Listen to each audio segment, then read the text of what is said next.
We're just going to jump in Flex today, Flex only. We're not going to talk about Cloud CMA. You can choose whichever one you want to do. We're just going to focus on Flex today.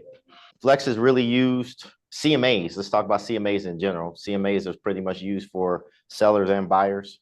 You're required to have a CMA on every file that you do here. And the reason being is because you're required by TREC to know how to do CMAs. Ethically, as a broker, if you can't do a CMA, I'm supposed to be doing all this other stuff to make sure you understand how to do a CMA, because you got to be able to do a CMA for a buyer and you should be able to do one for a seller too. So we spend some time on it, but I will tell you, as you do this and you build your business, you'll find out that as a real estate agent, you should be given ranges, not exact price, especially with buyers and even more so probably with sellers, because you want to make sure that you're quoting that what the estimated market value is, and make sure you never quote appraised value, tax value, things of that nature. Stay away from the terminology or the verbiage of saying what your home is worth, because there was some guidance a couple years back about, hey, we're not able to say what your home is worth. What we're able to do as real estate agents to say, hey, here's the range where the market value is at. And I want our agents to stay with ranges and talk about market value. Don't talk about tax value, appraised value. Don't talk about that. I want you to talk about market value. And that's what we're going to do here today. So as you jump into Flex, for you guys out there in virtual land, if you want to follow along with me, you can. If you got two screens, it is being recorded. I will send this out. I think I also send out the version that's online from Flex MLS about what they recorded, but they have a different system. They don't use RPR, they use tax realist or something like that, realist report, something like that. So as you see this system here, I'm going to talk to it just how we see it in our world. So that's the only difference. So you click on Flex MLS, and I'm going to use the subject property for this time. I'm going to use my actual house. All right. And when you get here, at the very top, if you don't have CMA up here, you can do the drop down and you can add stuff and put it in there. You can go into to change this the way you want to do it, right? But we're not talking about that today. What we're going to get into is just CMAs, right? So let's say you want to do a CMA on a property. The first thing you need to do, in my opinion, you need to go down here to the dashboard, and you do the drop down, go to member dashboard. And when you get down here, there's going to be the tools that you are paying for, right? And some of those tools that you're paying for with your membership is right here in this single SSO link, single sign-on. So if you sign in here, you should be able to click on this link and you should be able to sign in on these different third-party platforms that your membership is paying for. So that's where they all are at. In this case, you got a couple different options here where you can start checking the property out. Now, I believe that you want to check the property out in a couple different platforms because you want to verify what is known about the property. You want to verify the square footage. You want to verify if it's been on the market before. You want to verify any of the activity that's been on this property. You want to see everything that's happened. In my opinion, the way I look at it, especially if I'm going to talk to a seller, me personally, I try and create a little storyboard of what happened with this property in its existence. You want to know when it was built. You want to know if it has 3 bedrooms, 4 bathrooms. You want to see if there's anything out there on the internet of pictures and things of that nature, because if you're going to do a listing presentation, you want to get very familiar with this property. And how you do that is by seeing what previous pictures is out there and all the other data that's out there. So you have a couple different ways you can do that. The first thing I go to, I click on RPR. All right, I go to RPR. And this is where I start to build my storyboard on the property. So once you're there in RPR, you want to put the property address at the front. And in this case, I'm going to start typing my property address 6261. And as you start typing, it starts to have the drop down on the property and should find your property.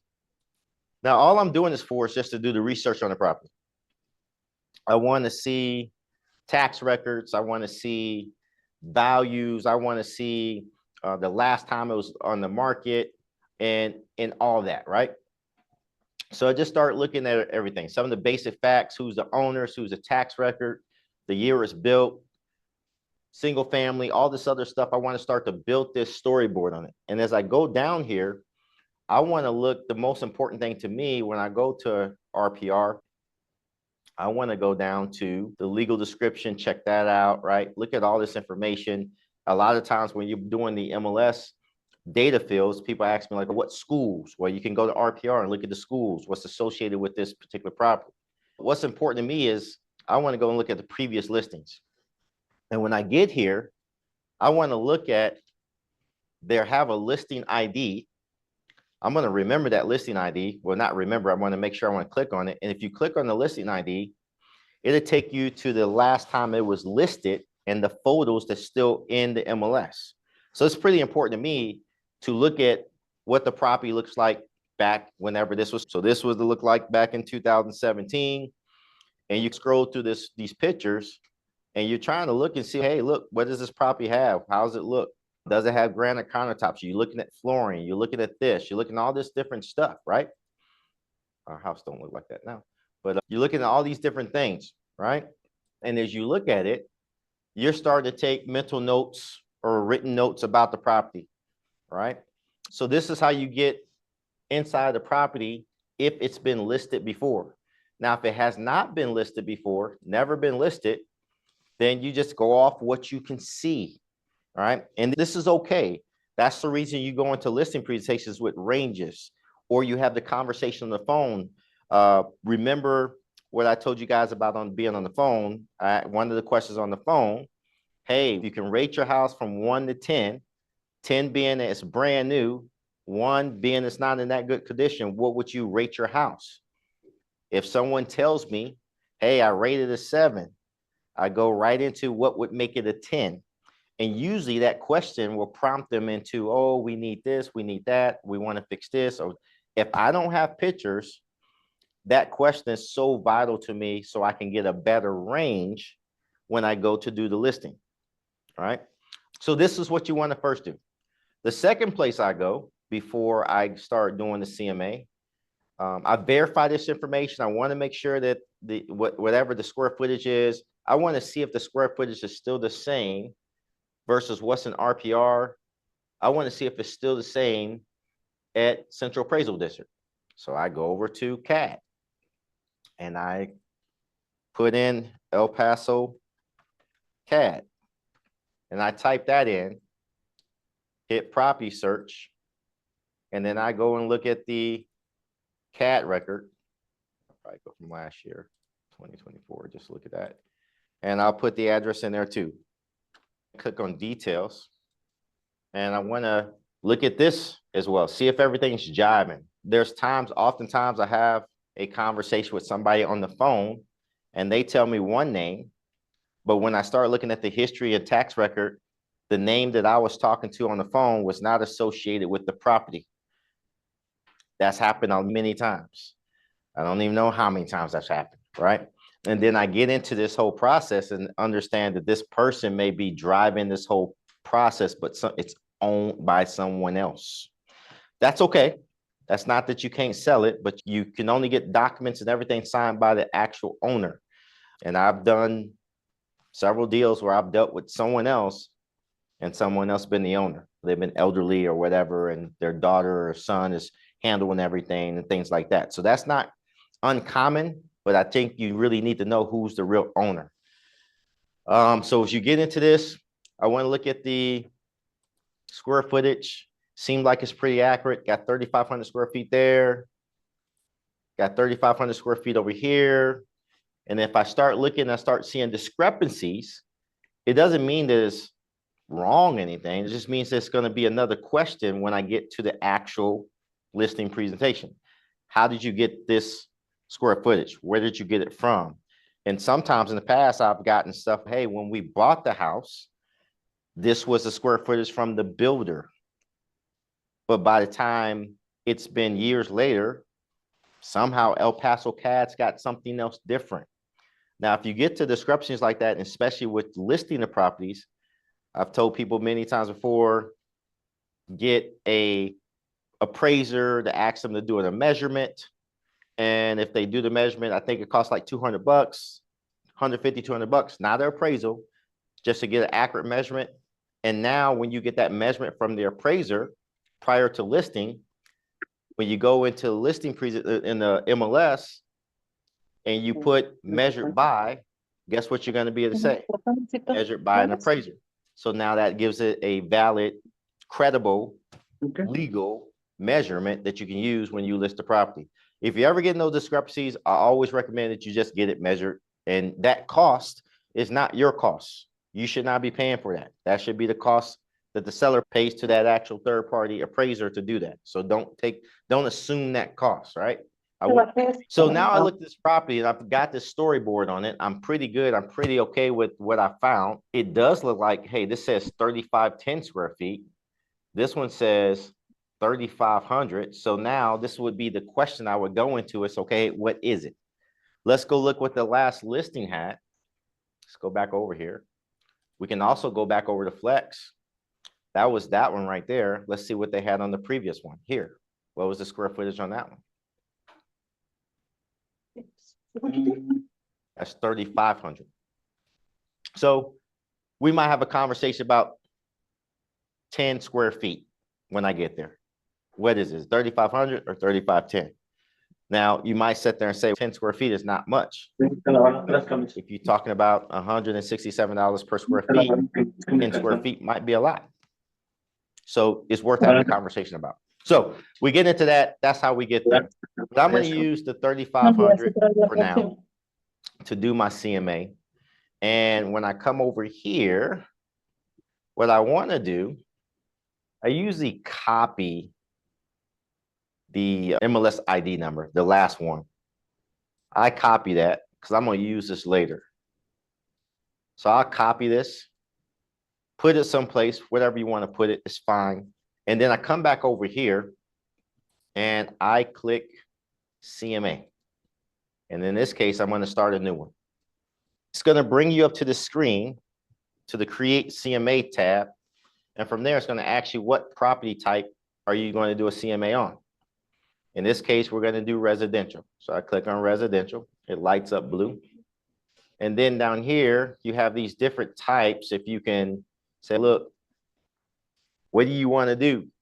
In this case, we're going to do it by approximate main square footage.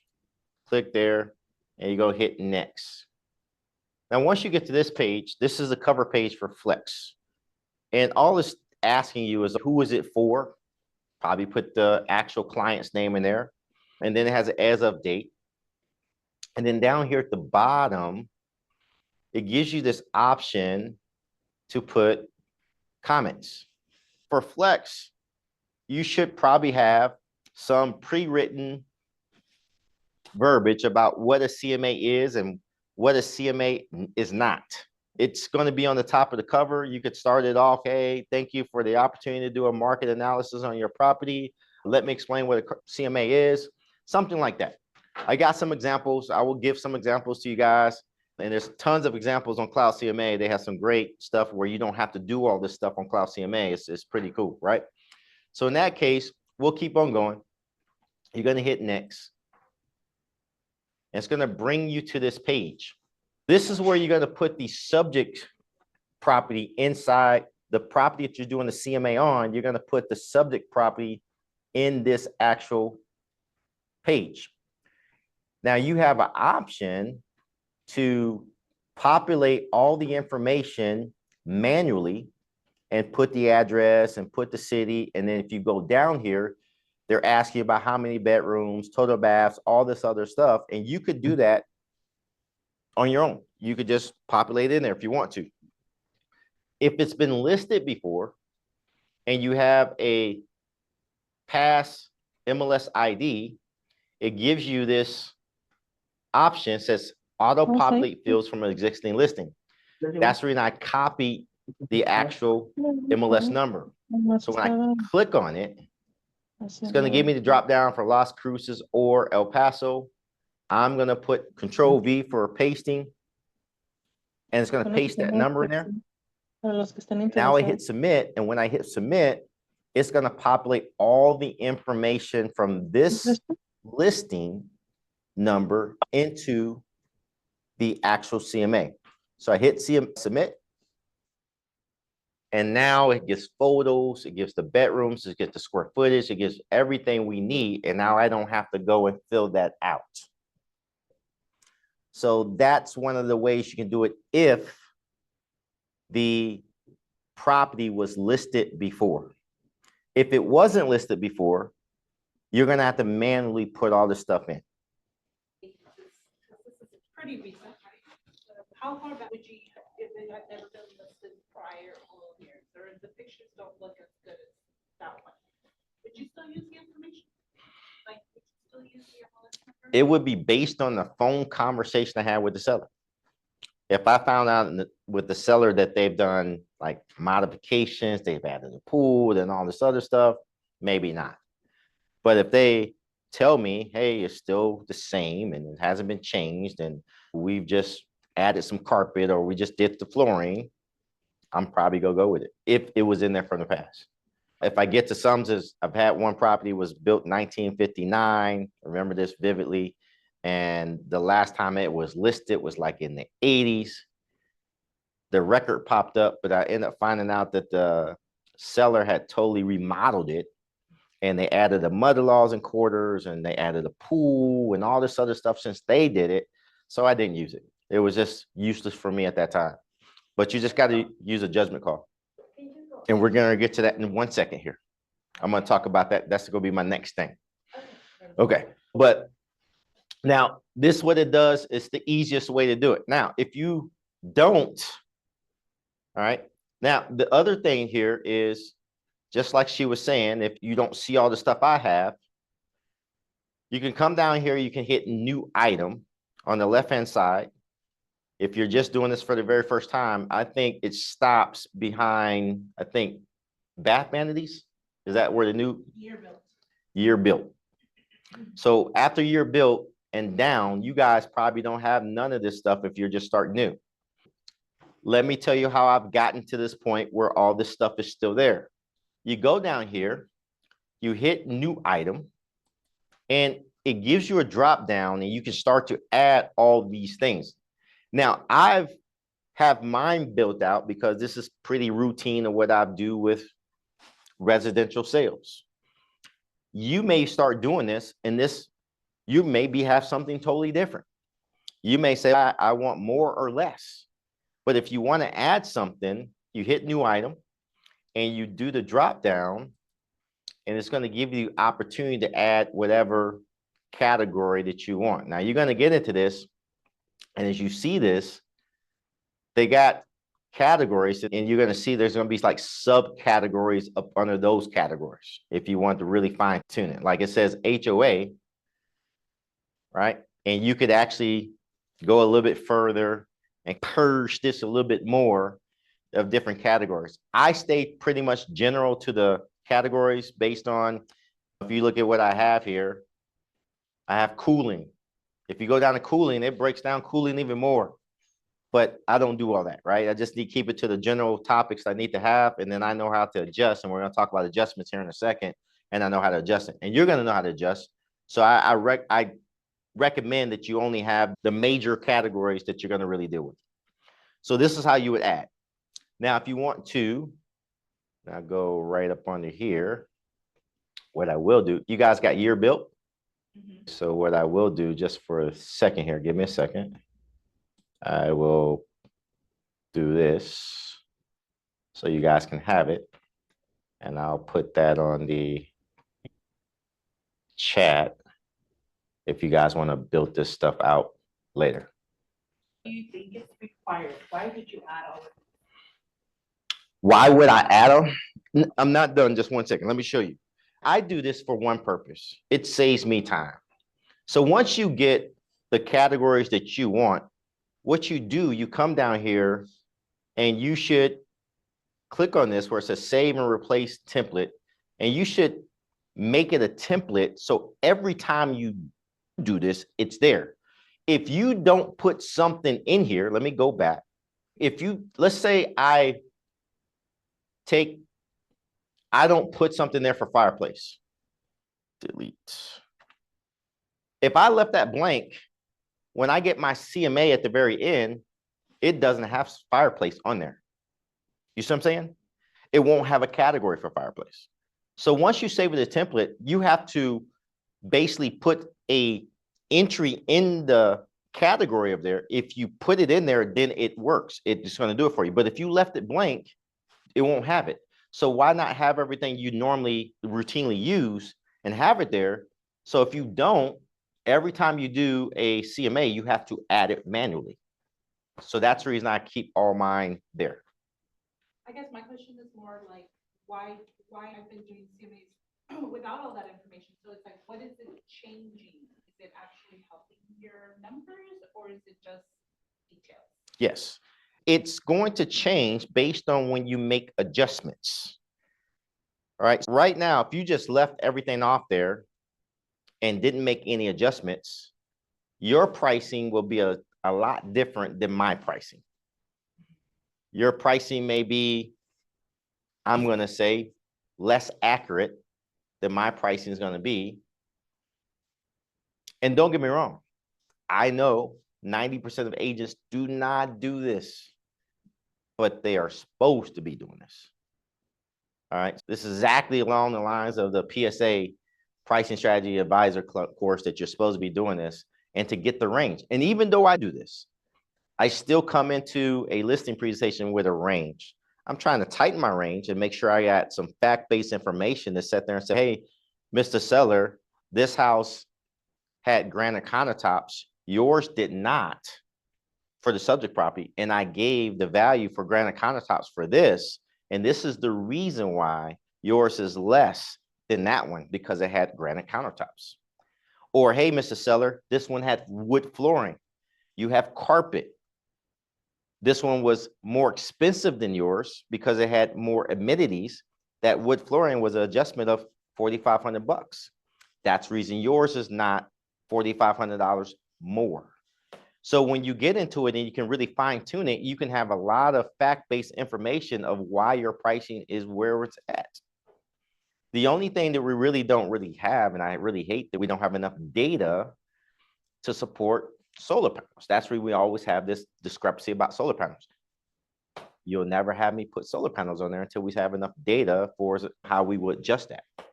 But these are the basic ones that I usually use. And basic ones, because this is probably the most found. It's obviously part of our MLS. So is that where you chose these items, or nope, specifically these items? I chose these items because routinely these are the items that I adjust for. All right, I will adjust for cooling. I will adjust for garages. I will adjust for lot description. I will adjust for pools. I will adjust for cabinets. I will adjust for fireplaces. You know, what's not on here that I probably keep on thinking about putting on here is stuff like storage, pergolas, but it's not on here. And let me do this real quick. I think I sent this to Carla this morning, I think. Hold on for a second. I'm jumping off the subject.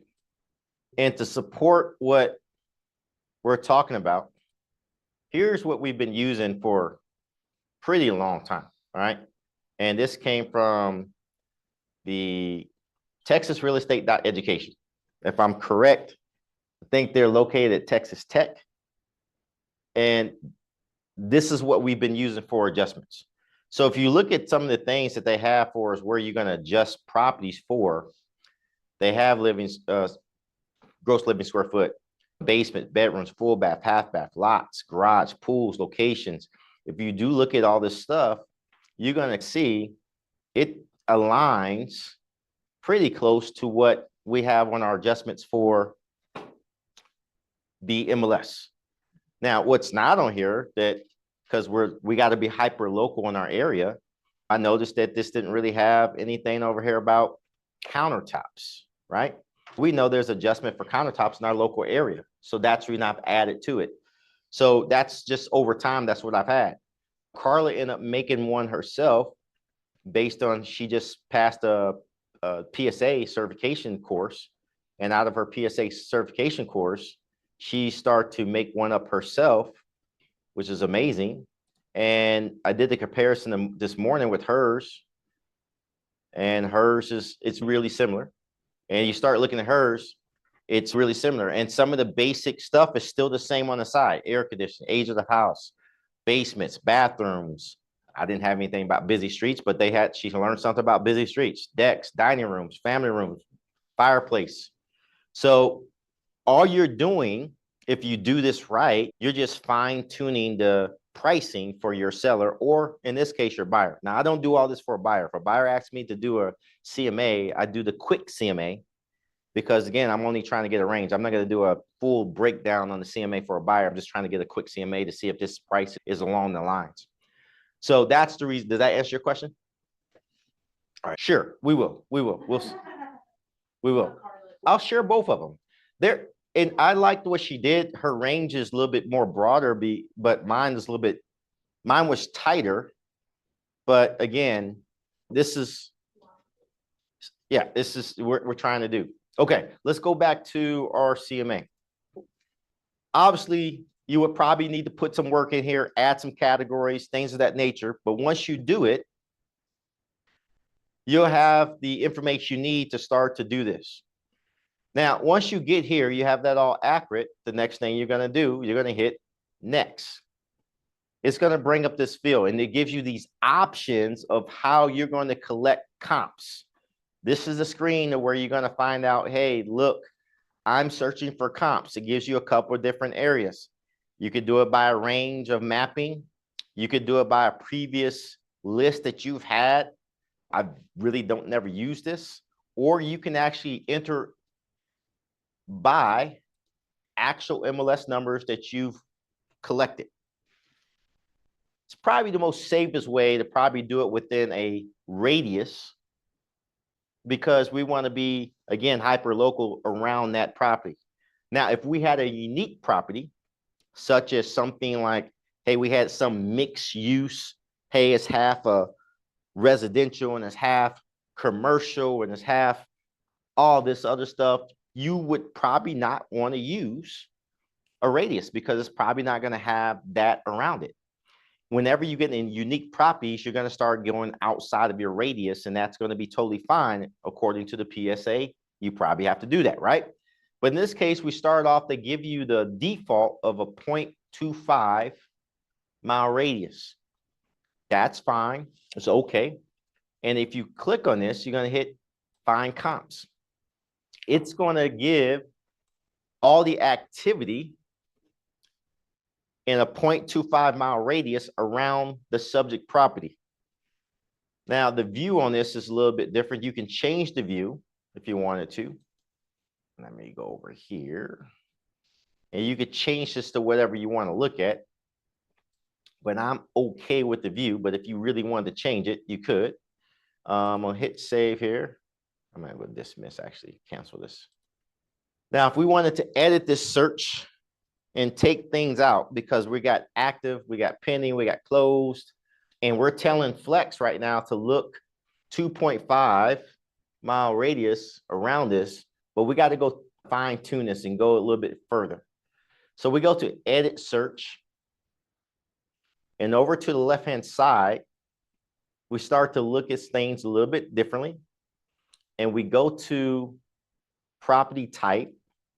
If we want to click more stuff, if that's what you want to do, the control button would add more stuff into it. So if I hit control and I want to add in multifamily, residential, it'll start looking and pointing for that, but that's not what we want. We want to stay with residential, right?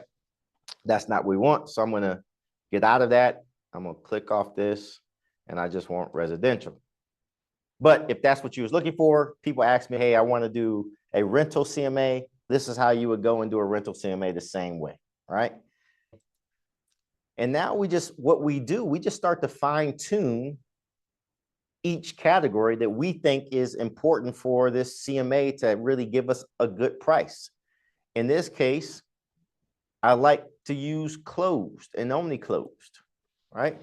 Now, there's always this discussion about closed versus pending versus active.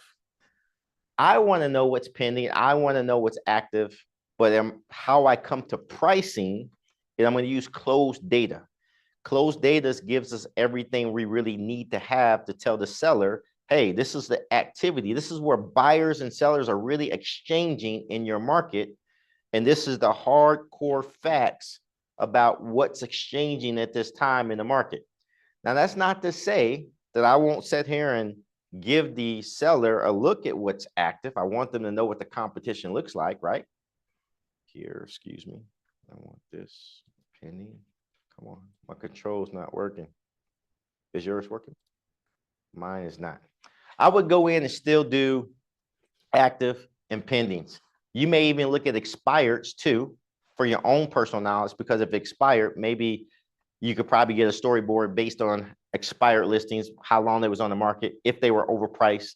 Maybe that's more information that you go into listing presentations and, hey, look, this seller had theirs at $175 per square feet, and looks like the market says it's moving at $155 a square feet. And this is the reason why these properties sold, and this one expired because it was overpriced. Maybe that's the conversation you can have too. But let's go with closed data. Has 3. Click out of that. And now we go to the next one. We go to the date. All right. The date. It gives you 2 options here. You can go by a date, or you can go by the number of days.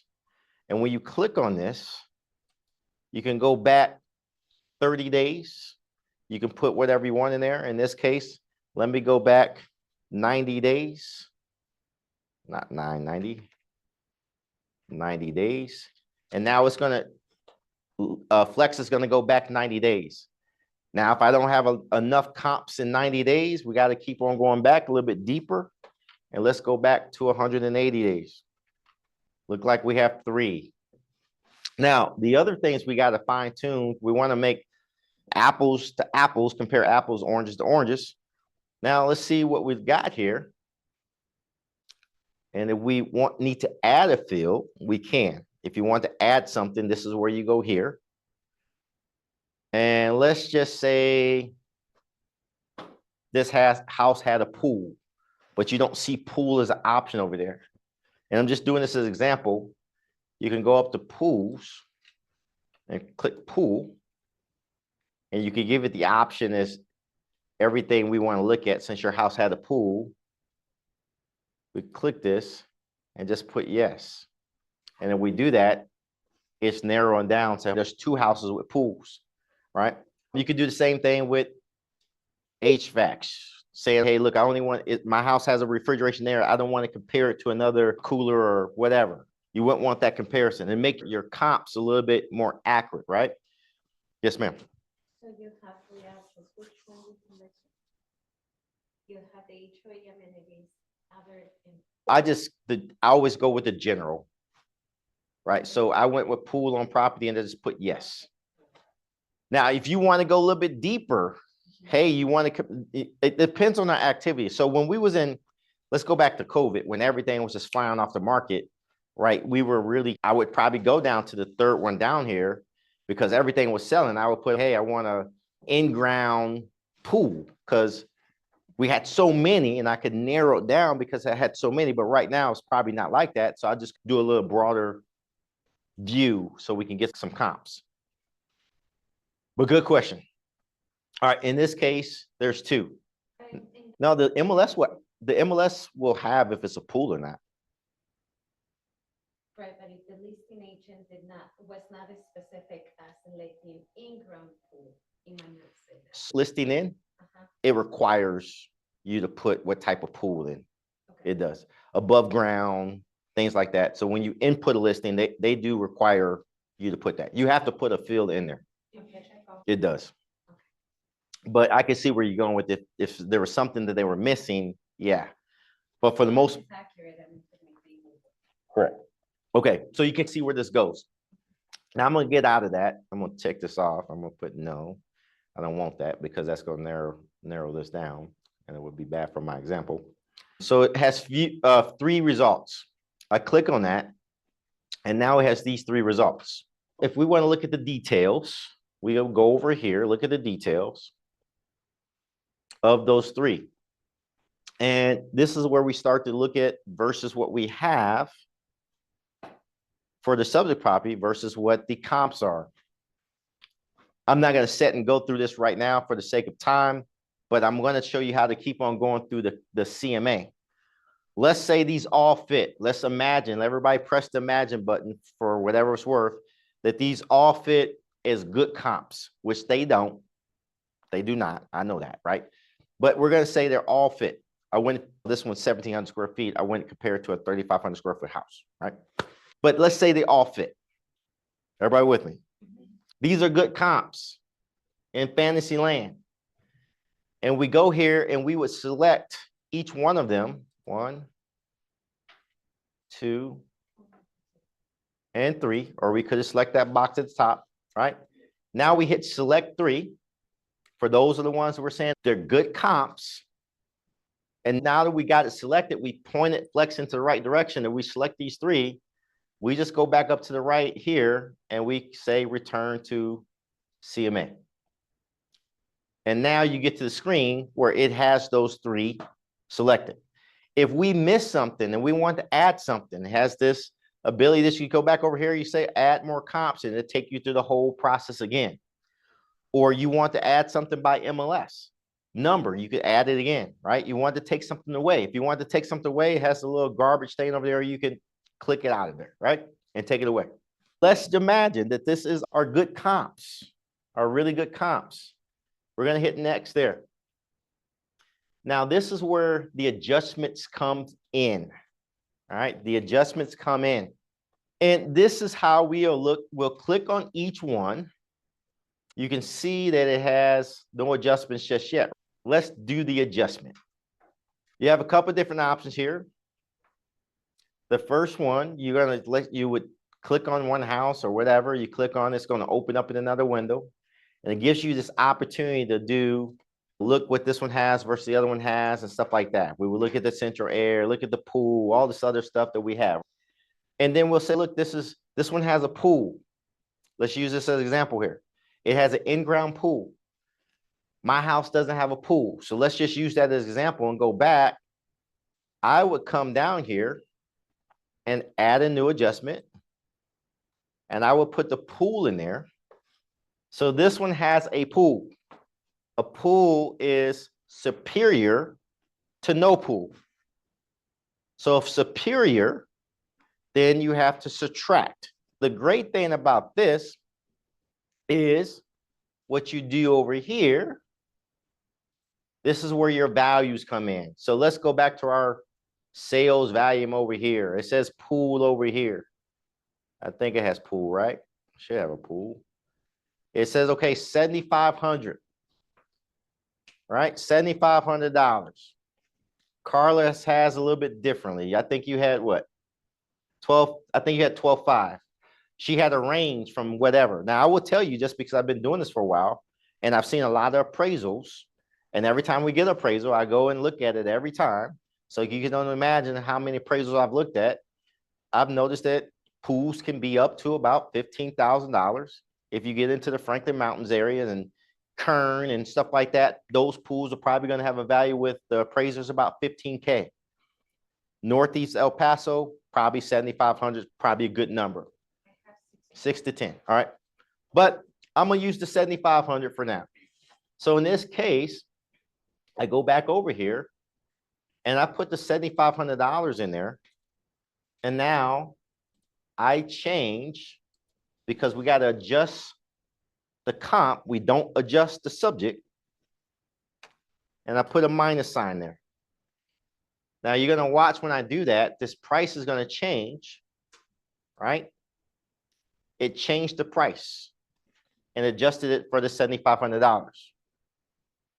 Now we have to do this with every amenity or every adjustment category for each one. So each one of these homes, you would do the same thing. So an example being, we would go over to the next one, go down, hit Hut's cell, go check and see if Hut cell has a pool. I open this up. Does Hut cell has a pool? It has a pool. I come back over here. I do the same thing. New adjustment. I put pool, put the 7,500. I subtract, click outside the box. It makes this adjustment. I'm gonna do it one more time for the next property. I'll click on it down here. Let's make sure we click it open here. Let's see if it has a pool. It does not have a pool.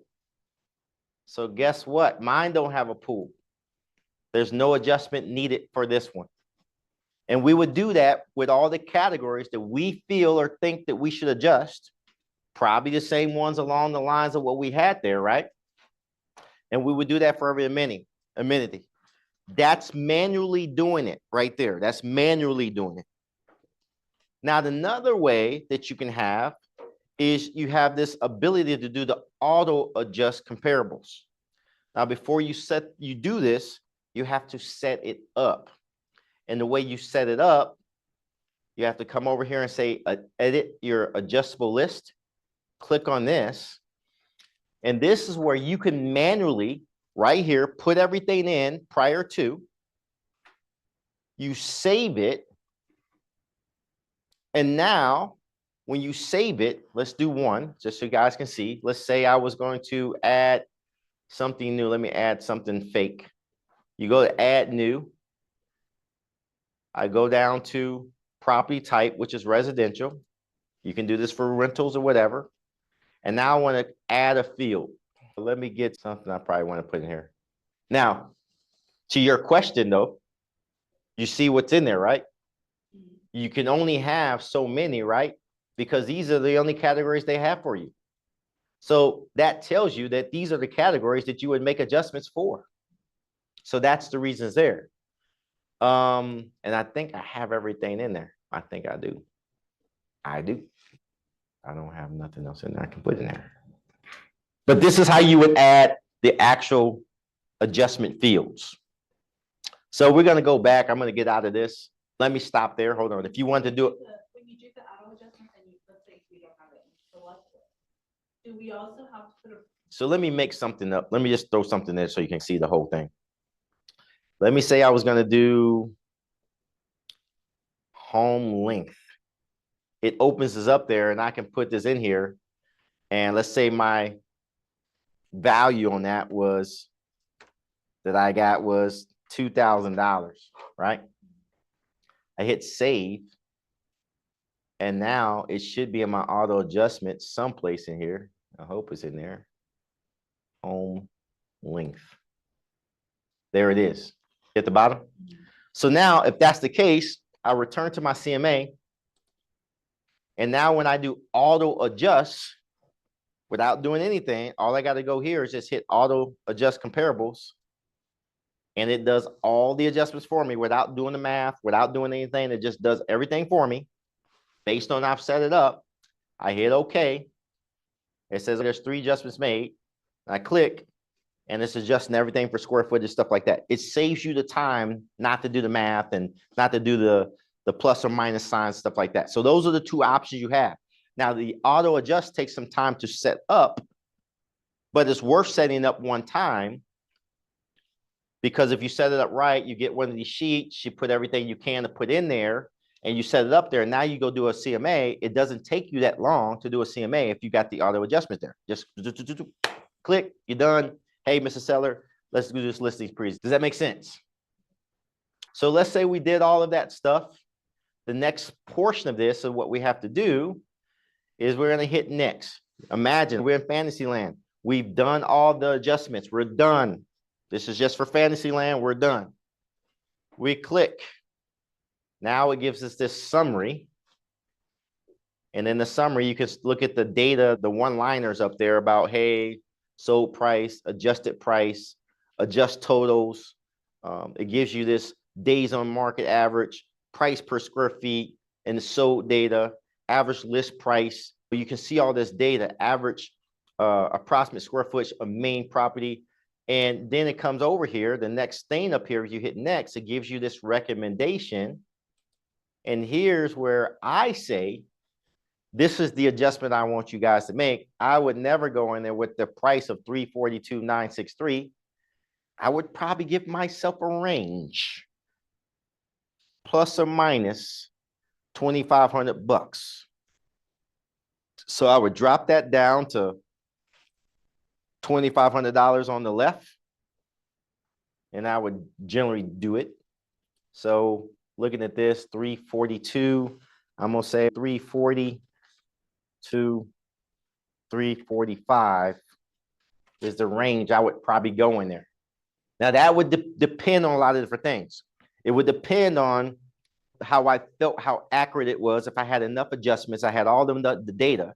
If I didn't have that much data that I would like to have, I would go plus or minus 5. So I would go in with a $10,000 range.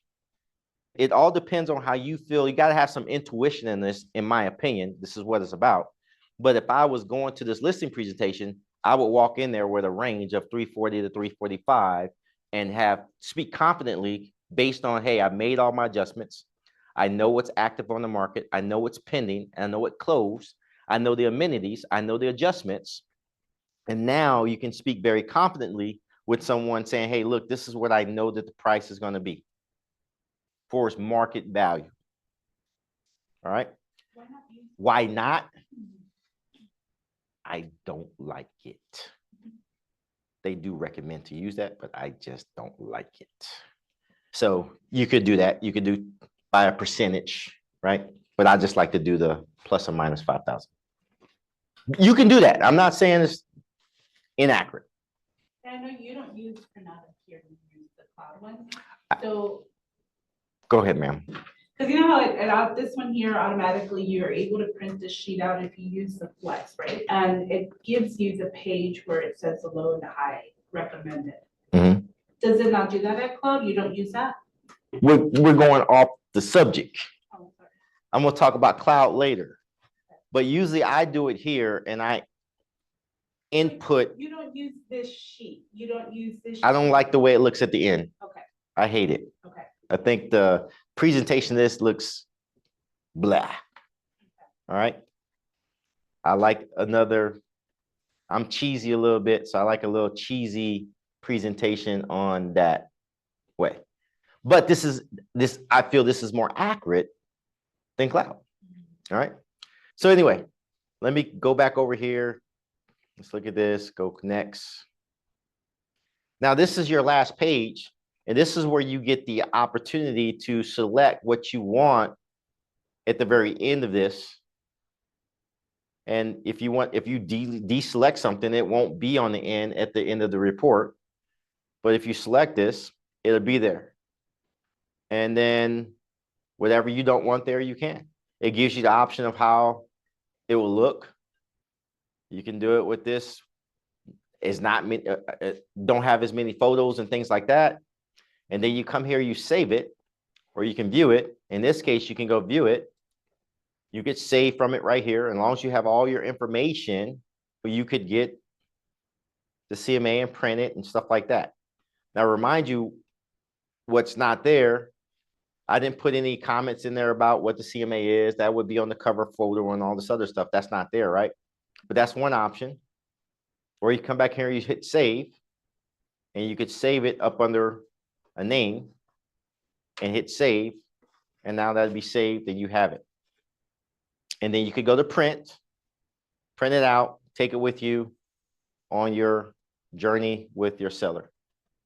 Now, obviously, we didn't do this the most accurate way because it'd be a lot different if I was going to do it accurate. This is just based on the capabilities and what you should be doing. However, this is how you do a CMA. It really comes down to knowing how to set up the adjustments. I took a screenshot of that page. I'll share it with everybody so you can have it. And then we'll also share Carla's adjustments. And then I'll share the one that we got from Texas Tech. Okay. So it takes some work to put this in play, but once you get it set up the first time, it minimizes the work you have to do on the back end. Thank you for being here. I will send out the recording to everybody. Bye, Rebecca.